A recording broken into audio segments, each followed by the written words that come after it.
HarperOne and HarperAudio present The Art Spy, the extraordinary untold tale of World War II resistance hero Rose Valland, by Michelle Young. Read by Erin Bennett.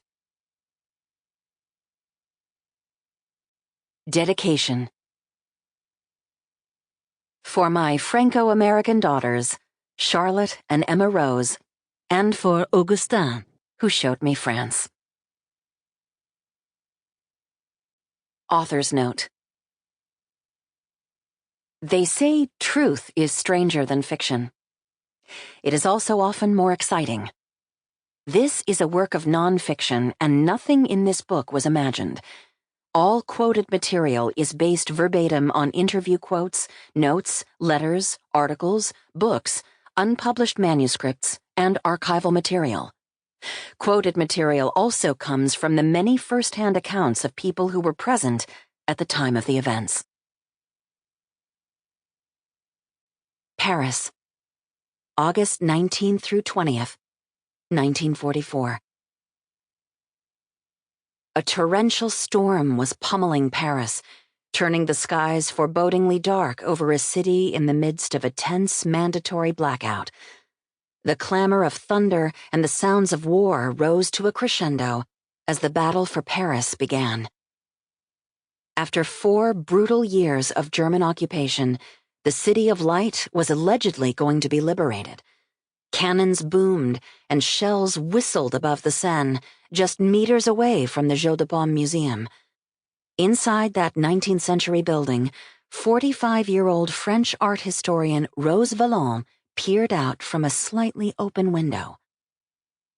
The French resistance had ordered a citywide uprising, and 4,000 plainclothes police officers wearing tricolor armbands, the red, white, and blue of the French flag, invaded the police headquarters facing the Cathedral of Notre Dame and took over Paris's City Hall, flushing out the Nazi occupiers.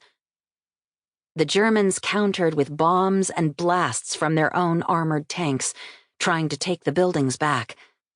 Gunfire from street skirmishes rang out throughout the city. Bullets shattered windows and pierced buildings. German soldiers on foot attacked the street barricades built by Parisians out of burned-out cars, furniture, sandbags, barrels, cobblestones, pianos, and even urinals. From the Jeux de Paume, Rose could see dark smoke rising from the Grand Palais, the glorious palace of iron, steel, and glass on the Champs-Élysées that was used throughout the occupation for propaganda exhibitions.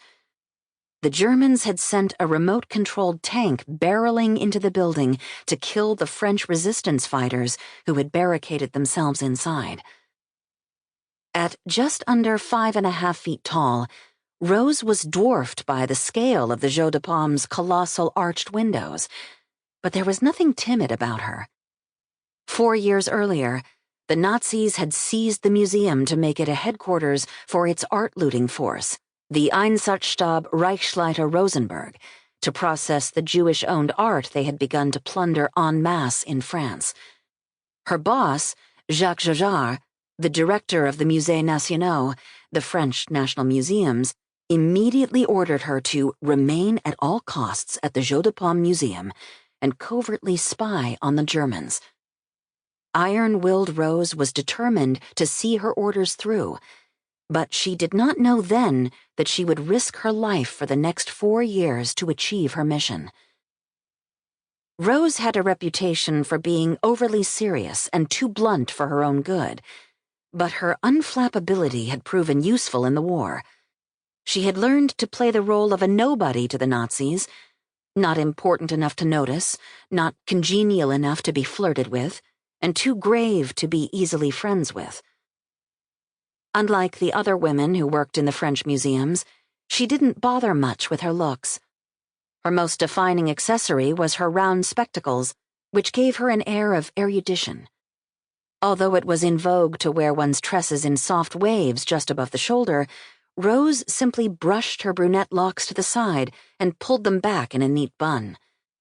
She left her eyebrows natural and mildly unkempt, unlike those popularized by cinema stars. Sample complete. Ready to continue?